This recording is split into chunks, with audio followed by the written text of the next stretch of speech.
So Ephesians, right? We're getting into the second half of chapter 2.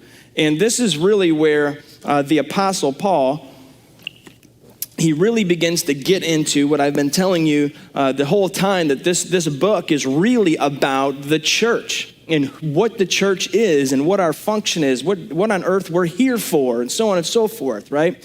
Because the first 10 verses of Ephesians that we briefly looked at last week, and I say briefly because some of you may be going, I don't know about brief. I think you spoke for 40 minutes, you know. But in all reality, it's very brief, meaning that there's just so much that we could pull from those 10 verses. I mean, that literally we could do an entire series on that. But so we briefly looked at the way that God, in his sovereignty and in his goodness and his mercy, he comes down here and does for us what we cannot do for ourselves, right? It's a gift from God, that even faith, that if you sit here this morning and you believe that Jesus is Lord, right? That belief right there is a gift, because you have it in other people that you know and you think they're pretty good people. They don't have it, but you do. It's because it was a gift from God. Well, what Paul is saying is that, you know, God, he comes down here and he takes people and he borns them again. He gives them faith to trust in him. And then he begins to form them into a group of people, an assembly of people that is his church. Now, church, literally, that word in the Greek, in the scripture, it's a Greek word called ekklesia. You may or may not have ever heard that. It doesn't really matter, because what it really means is it's just a gather. It's an assembly of people, okay? And there's all kinds of assemblies, right? You go to the Kiwanis Club. You go to, I don't know, what other kind of assemblies do you have in the world? But really, this is God's assembly, right? So God, he calls people and he gathers them together. And really, verse 11 through 22 is where he really begins to teach and onward of who the church is. That's what these verses really do. They teach us what the church is. And we really have to understand this to move on farther towards really your understanding completely of Christianity or the rest of the book of Ephesians and so forth. Because if there's one thing I want you to get, it's this, is that God gathers, right? He pulls together the most unlikely people and he builds them together, okay, to be a dwelling place for him to be here on earth. You get that? He calls now listen, I said this, you know, because all of our volunteer team, as we get together before every service, we get in a circle and we pray together. We pray about the service and we pray about each other and so on and so forth. We go through, you know, sort of the way the service is going to look. And one of the things I'll say to you, as I said to them too, like most of us in here, now check this out, most of us, we wouldn't be like hanging out with each other anywhere else but in church. Right? Like if you look at some of the other couples in here, you'd be like, you're not the person I'd call if we were going to go bowling or go to the movies or wherever, you know what I'm saying? If we get real, you know, we really want Hope City Church to be a place that's, you know, real people living real life with a real hope, right? So the more you come, the more you're going to find out I'm just real. I'm just going to call it how it is. And that's the way it truly is that most of the people in here, you'd be like, I wouldn't hang out with you any other place. And so that's what's really different about God's assembly, is that he calls together the most unlikely people and he builds them together. You can't be, and we're going to get into this today, but at the end of the day, we're going to see that he builds us together to be a dwelling place of how his kingdom is manifested here on earth. And in order for us to see that, what Paul does first, I'm going to kind of focus on the last 3 verses. I mean, there's just so much in those 11 verses that Tanisha read, but the last 3 I really want to focus on, because he really comes to, he summarizes them and brings them to this climactic end, all right? And when he does it in verse 19, the first thing that he really says is this: don't forget where you came from, all right? So if we're going to be the dwelling place of God, if we're going to be the place where God comes down in the midst of this very unlikely group of people, we're going to be a group that hasn't forgotten how broken we were before God came into our life and began to restore us, because we're going to be a group of people that say, you know what, it's by grace alone. It's through God alone am I here. Am I able to walk and talk and think and do anything? To no glory to me whatsoever. We're going to be this group, because he says in verse 19, he says, so then you are no longer strangers and aliens, all right? And the group, this unlikely group that Paul says God is pulling together, they're people who are, he says, you were strangers and aliens. What he means is that there was a time where we didn't fit. A stranger, an alien, you didn't fit anymore. You weren't part of anything. You realized that there was something missing in your life. Because separate and apart from God, you are always going to be longing and reaching and feeling like you're not at home. Because every heart, right? Every heart of a human is one that longs to be at home with God. I mean, when I say that, because a stranger, right? A stranger is somebody, he's away from home. He's alienated. He's not part of anything. No matter where he goes, he finds himself in a place that he really can't call home. And what home ultimately is, if we think through that a little bit, home is where I get to set things up according to the way I like them. You go into somebody else's house, and it might be nice and things are set up a certain way, but it's not your house. You don't feel all that comfortable because things aren't arranged exactly the way they are. Your den, so to speak, isn't set up exactly the way you would like it to be. And what you have to understand is that every human heart is not at home. We're all longing for home here.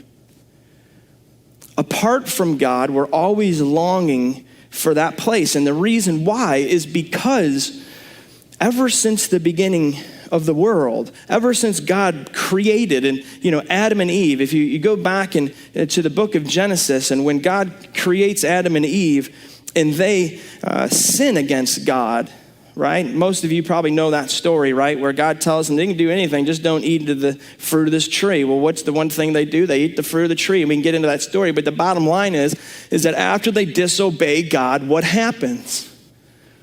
They're kicked out of the garden. They're kicked out of the very place that God created them to be, for them to live in perfect relationship with Him, perfect relationship with each other. And ever since then, we are all longing for that place that we can ultimately call it home and feel comfortable, feel accepted, feel like we can be totally naked, right? And that nobody's gonna judge, and that we don't have to worry what anybody else thinks or what they care about or anything. There isn't any possible thing that they could know about you that you would ever care more about.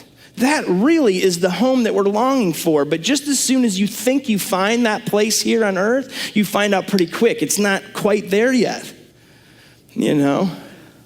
Just as soon as you thought that he was the one, oh man, he wasn't the one, was he? Yeah, we find out quick, because you know what? Everybody on this earth is broken. And everything in this earth is ultimately at some point going to let us down. And so Paul is saying, you know what, there was a time, don't forget. And maybe some of you are there right now. Maybe at some point you've had a relationship with God and you've kind of drifted away from that. And now you're at that place again where you're like, you know what, that's where I am again. I don't feel part of anything. I don't feel like I don't feel like I'm at home again. There was a time where maybe I felt like I was, but once again, I feel lost. I feel like I don't know what I'm doing with my life. I don't know what I'm supposed to be doing. Well, God has created you and I to be part of something bigger than yourself. And as soon as you begin to live life for yourself, you are always going to find yourself back to where you're lost. You don't know where you're going, what you're doing. You're afraid of what people think. You're afraid that you're not accepted, and so on and so forth, because we were created to be part of a greater whole. We weren't meant to be strangers. We were meant to be in perfect relationship with one another. I mean, if I were to ask you right now, what cause are you living for that you're willing to sacrifice for? Because you were created to be part of a cause, to be part of something bigger than yourself. Unfortunately, in the United States especially, that's not what we're taught. We are taught that you are to live for your own fulfillment. We are taught that, live to be happy. And there's a lot of people in here right now, and I don't blame you because we fall into this track. It's our default track as Americans that we go, well, maybe church will bring me happiness, because that's ultimately the train that we're on. We're looking to be happy. Right? If we were to kind of just go around and go, gosh, I just want to be happy. I don't necessarily need a gazillion dollars. I don't necessarily need, the greatest car or the biggest. I just want to be happy. Well, let me tell you something. There's a fundamental problem with that, because happiness is a byproduct. Did you know that? See, you can't get happiness in and of itself. Because to live for your own happiness is just to live for yourself. And when you live for yourself, in the end, you will always fall short. You will always find out that it never brings the happiness that you ultimately want. Because the reality is that in your quest to be happy, in your quest to be significant, you make no difference to anybody but yourself. You track what I'm saying? You weren't created that way. If I see my vision for my life, if my motivation in life is just for me to be happy, my quest to get there really just does nothing for anybody. It leaves me empty in the end. That's why things like heroism and, to be noble, these are virtues in our society that are kind of lost. Because in and of itself, it calls for you to be living for somebody else. It calls for you to be doing something for somebody else. Sacrificing your wants, your needs, your desires, right? I mean, think about when it comes to our relationships. I mean, think of how many times we have gotten into relationships, we've gotten into whatever situation, volunteered our time, but when it gets hard, we quit. Why? Well, because it wasn't paying off anymore. I got into it thinking it was going to make me happy. But you know what? It got really difficult. And when it got difficult, it didn't make me happy anymore, so I quit. Because in the end, I was really living for my own happiness. I was living for myself. And you weren't created to live that way. Now, imagine Jesus if he were to live that way. Now, I can tell you this just as an example. Now, there's the people that are on our launch team, that we had a brick that went around, and we all signed it. And you know what's amazing, as I kind of look down at that brick that I have, and there's some other people that weren't there that day, they need to get their name on it. But as I look down at that brick, I think to myself, you know what? A year ago, 9 months ago, or whatever, to 10, 12 months ago, when we first got together and I had our very first meeting about this church and about this dream and this vision to have a church that reached people who were far from God that were in Macomb Township, and there was like 25 people there. Do you know how many people are actually here today that were there on that day? Like 5. And you want to know why? Because it got really, really, really difficult. And until unless you were able to get yourself in the position where you go, you know what? This is about Jesus. This isn't about me. That's what was able to get particular people through those really difficult times. In fact, even today, there's people here that they're going, man, I don't want to tear down, man. I want to go. But you know what? We go, you know what? It's about Jesus. And he has us here for a reason. I mean, because imagine, what if Jesus was like that? Don't you think when he was on the tree of the cross and he was hanging there, I mean, what if he would have been like a lot of us? And when they were mocking him and spitting at him, and, you know, he's got thorns around his head and he's got nails in his feet and his hands, he goes, you know what? I don't think this relationship's paying off for me anymore. You know what I mean? This isn't paying off. This isn't bringing me happiness like I, wanted it to. But he didn't, did he? Even our Lord, even Jesus, the Son of God himself, had a purpose, a reason to live bigger than himself.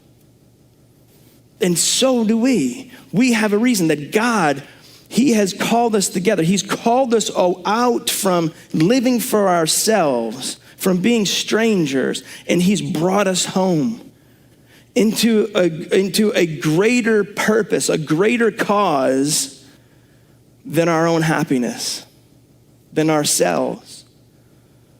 He's called us together.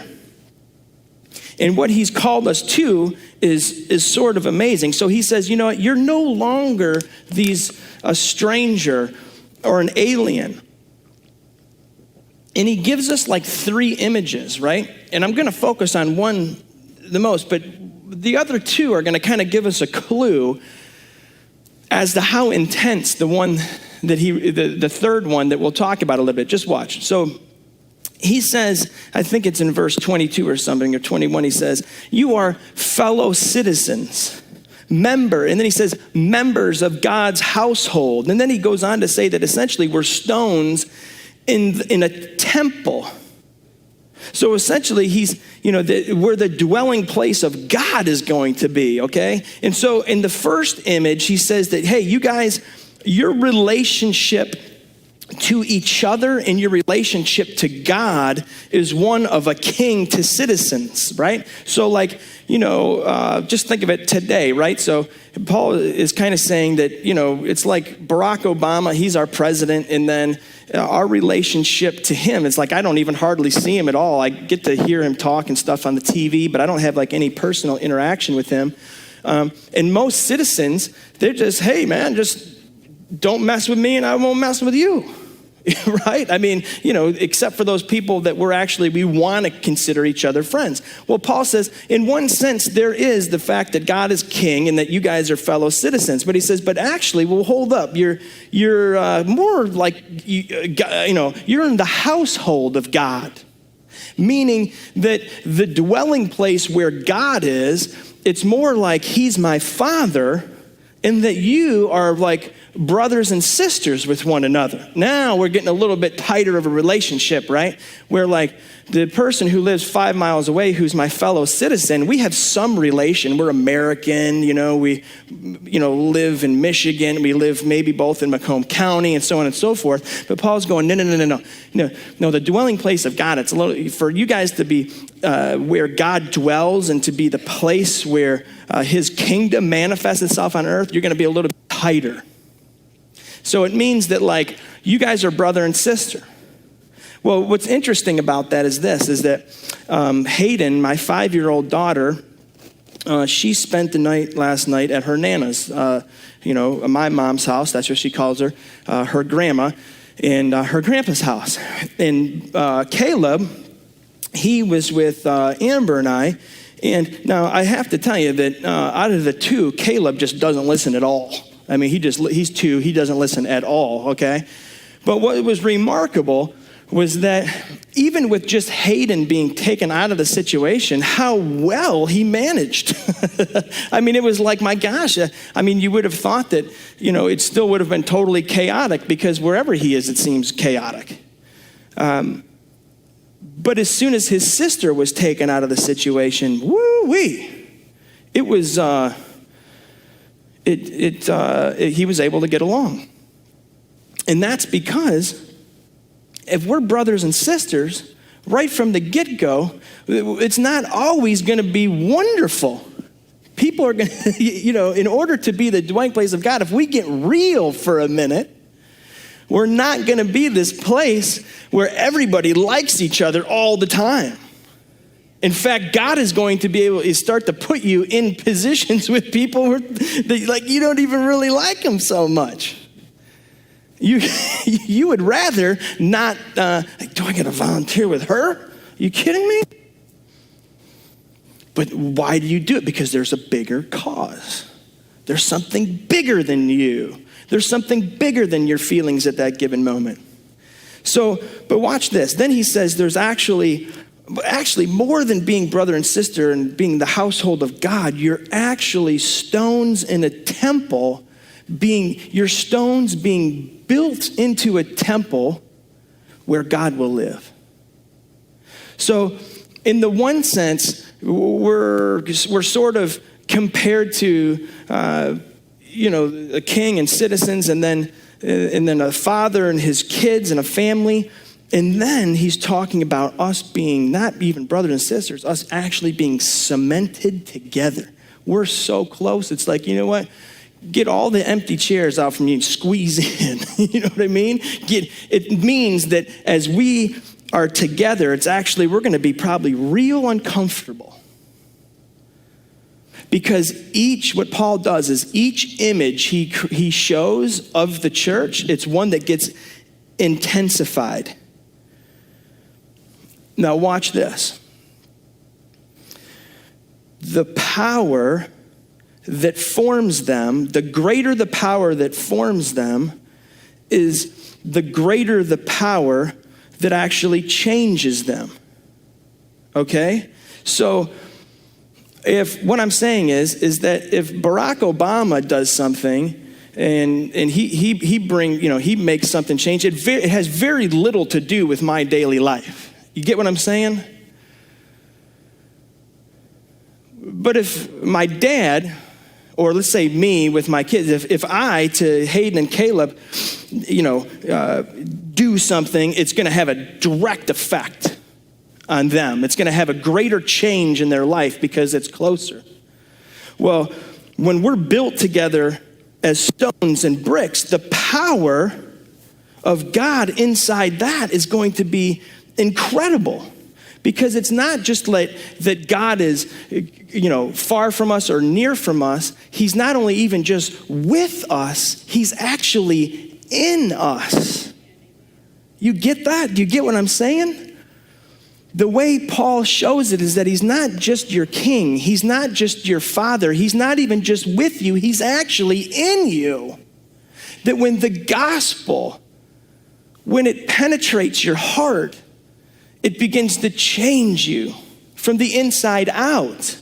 It becomes more powerful than your culture. It becomes more powerful than laws. It becomes more powerful than your family.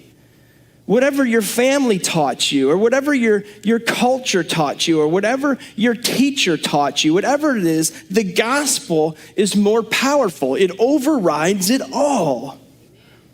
And it becomes what leads you and guides you. And so that when we're around each other, you know what? We can be a bunch of misfits. We can be a bunch of people who otherwise would have nothing to do with one another. Because we might not be of the same culture.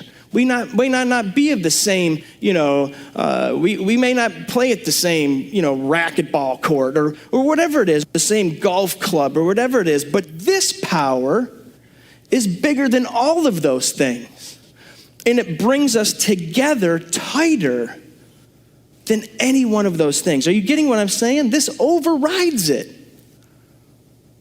So I hate to say it. I hate to fall in. I don't want to be a pastor like this, but I have to say it on some level. It's like, you know what? It doesn't matter. Well, I'm not going to say it. Let me just say it like this. This family overrides whatever else might be taking up your time with this family. You get what I'm saying? I'm not saying you can't ever miss a Sunday. What I am saying is that, you know what? You have to realize that there's a cause bigger than you. And that being here together isn't just about our happiness. It's about being used together for somebody else who's broken and hurting and lost and needs somebody like us in a body of people like us. Because there's certain things that happens within this body of people when we're cemented together. You get that? Cemented together. You're like, cemented together? I don't even want to sit next to half of these people in here. Are you kidding me? When we're cemented together, there's certain things that come of that. One of them is this: personal accountability. Now, I know that we hate to say that, but each and every single one of us in here needs accountability from stuff. Because every single person in here, hopefully you're trying to follow Jesus. That is actually our mission statement at Hope City Church. We're following Jesus to the renewal of community. And if we do that together, we will be a body of people where people look at and go, gosh, there's something about that just draws me. There's something about the way they live. And God, Jesus, he calls us to follow him. And some of the things that he calls us to let go of in our lives are things that don't let go of so easily. In fact, there are things that some of you may say, I'm not even so sure I have to let it go. But you know what? There's others of you in here going, this thing that it's whether I'm supposed to let it go or not, I know it's destroying my life.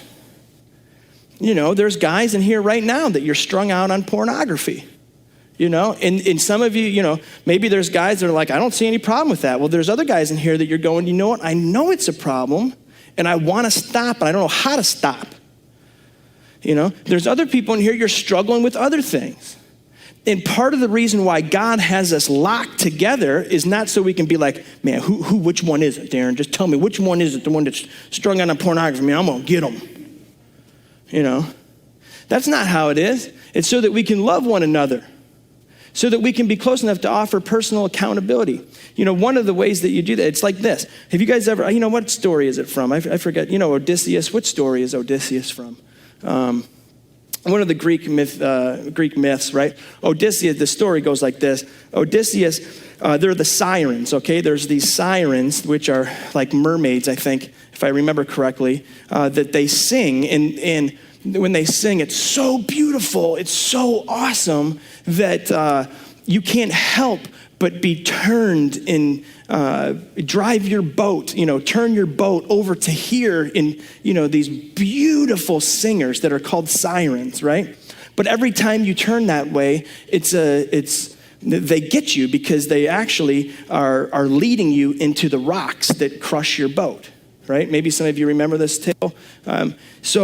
It becomes that, the sirens, the singing is so beautiful that even though it's going to crash your boat, you're still given into it and you do it anyway and your boat's crashed. Well, Odysseus knew that if anybody could hear the sirens and hear the singing and still get through without turning his boat and crashing it on the rocks, that they would be able to overcome it and the sirens would die, okay? And so you're wondering, what in the world does this have to do with the gospel? Well, it's like this. Odysseus knows this situation, so he tells all of the people on all his shipmates, he says, look, I'm going to have you tie me to the mast of the ship. I want you to tie my hands, tie my legs, tie everything. And you're going to keep my ears open so I can hear the sirens. I can hear the singing. But all of you, I want you to plug your ears with wax. And when we go through, I want you to allow me to hear the singing, but I'm going to go through and don't turn over there. And he says to him, listen, I am going to call you every name in the book. I am going to absolutely tell you that when this is over, I'll, kill you. I'll do whatever, I will have you, but don't turn the ship, because when you turn the ship, you're going to crash. It's don't listen to me when I'm in the midst of this. So as the ship is going across the water, of course, Odysseus is tied, and he's yelling and screaming at them, and he's going, "Let me down!" Because the music is so beautiful to him. He starts, clawing at them and crying at them, telling them calling them every name in the book, telling them, as soon as this is over, you guys are all fired, dead, and all this other stuff. And eventually they will not let him down, and Odysseus gets past it. The sirens die. And finally, he's able to get let down, and he lives. And the sirens die. Now, what's the point of that story? The point is that there's things that you and I are captive to. There's certain things that draw you, addictions, or whether it's I don't know, fill in the blank for the things that that sin in your life that just calls you and tempts you and so on and so forth, that you need to make preparation before you get into it, so that when it does come, you don't crash your ship on the rocks. That's part of being cemented together, that we have personal accountability. Another one is this, that we actually have what I call your whole life is shared, okay?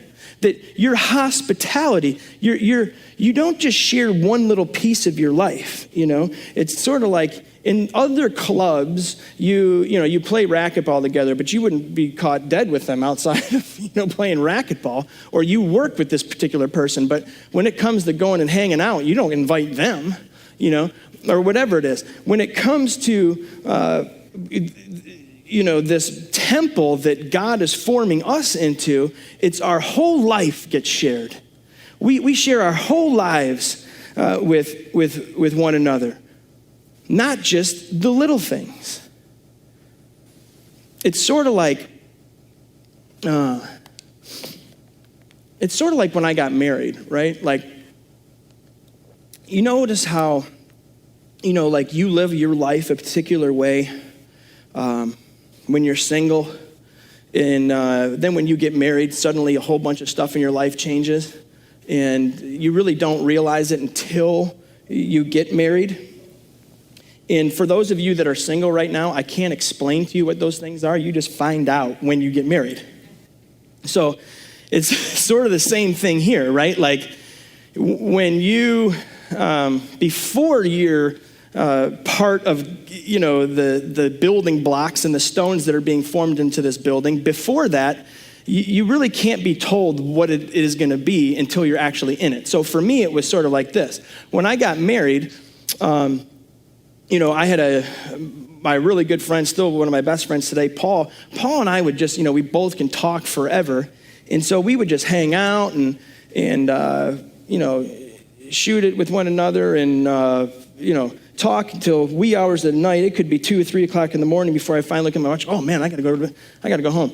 So I can remember the first time when I was married, must have been within the first few weeks or whatever. And, I was over at Paul's house, and it was probably 2:30 in the morning. I was like, whoa, man, I better get home. I remember getting home and going into the bedroom, and Amber says, well, where were you? I was like, I was at Paul's house. Well, we don't do that here. She said, I said, oh, my bad. I didn't realize that we don't do that here. But I found out pretty quick that we don't stay out till 3 o'clock in the morning in this house, and and those of you that are married, I'm sure there's certain things that you found out in your own life. You thought that it was cool to still do this, but it ain't cool anymore. Well, just the same thing as it is when you're built into that temple that God is going to use. And here's why, because it's not about you anymore. See, when it was just about me, hanging out with Paul all night was fine. But when it wasn't about me anymore, meaning we got married, there was something else that took precedence. And finally, he builds us into this spiritual community. All right? And what that means is that God, there's something about, that's why we're going to do the Lord's Supper today. There's something about when we are together living the gospel. If we were actually to be this community of people that put Jesus first, that we all said, you know what, it's about him and not us. And we began to live our lives. Now that doesn't mean that we live, now listen, it doesn't mean we live our lives right all the time. It means even when we totally mess it up, there's somebody there who still loves us. So I can guarantee you something about Hope City Church. I can guarantee you that when you come here, that you're going to find disorganization. You're going to find, because I'm disorganized. You're going to find a whole bunch of mess, right? And you're going to find people that irritate you. Yep. Don't you want to join? You want to be part?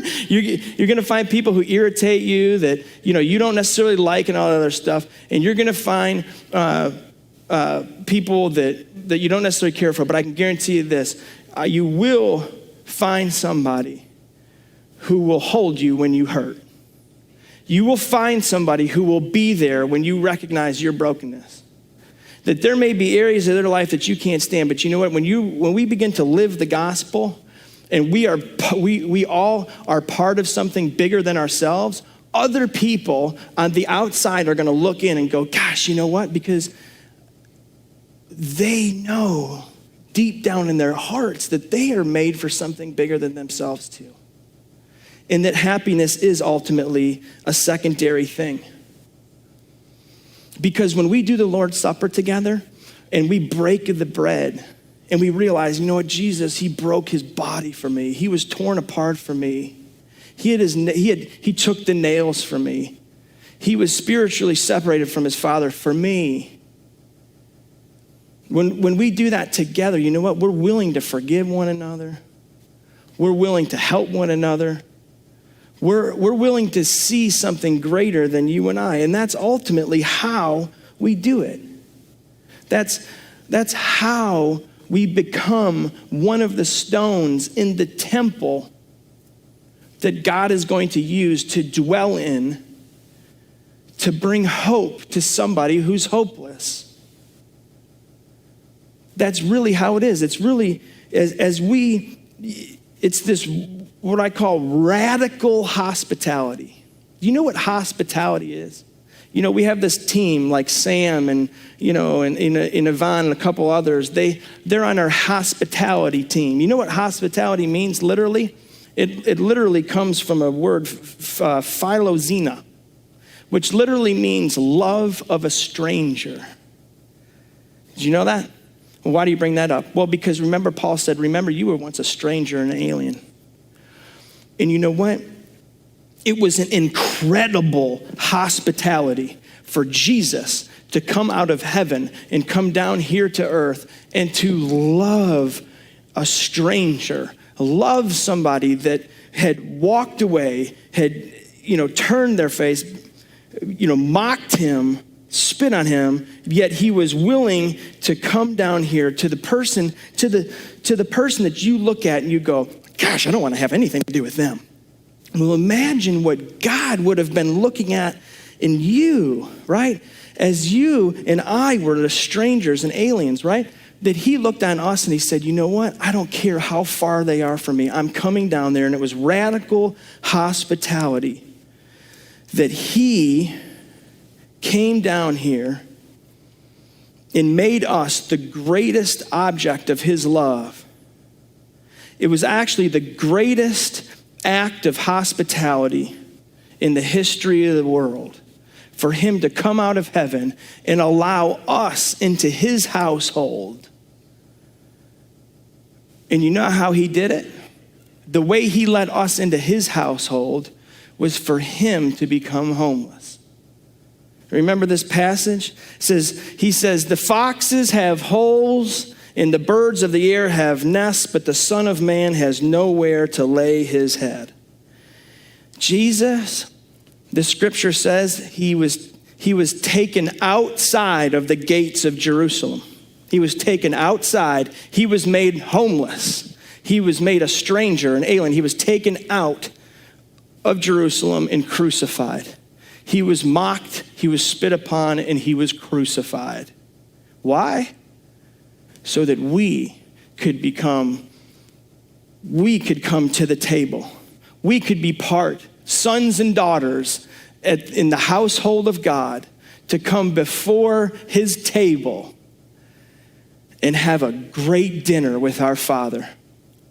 And that's why Jesus said, he said, you know what? Every time you do this, I want you to do this in remembrance of me. Every time that we come to the table, you know, we reenact, we relive the fact that Jesus died for us and he bled for us so that we could become sons and daughters at the dinner table with God. And that's why this morning we're going to celebrate the Lord's Supper. If you are here this morning and you think to yourself, gosh, I'm not really sure whether or not I deserve to be at that table. I'm not really sure if I deserve to be to partake of communion. Well, let me tell you this, you never were worthy, ever. There's nothing you can ever do to become worthy to be at his table. But if you believe today that Jesus Christ came down here to earth, that he became homeless, literally came out of his home with a perfect relationship with his Father in heaven, became homeless, was cast out from Jerusalem 2,000 years ago, and died on the tree of the cross for you, and you believe that he did that for you, that you deserved that, but by faith, he was your substitute. That's the only way you ever become worthy to partake of the bread and the wine that is his body and his blood.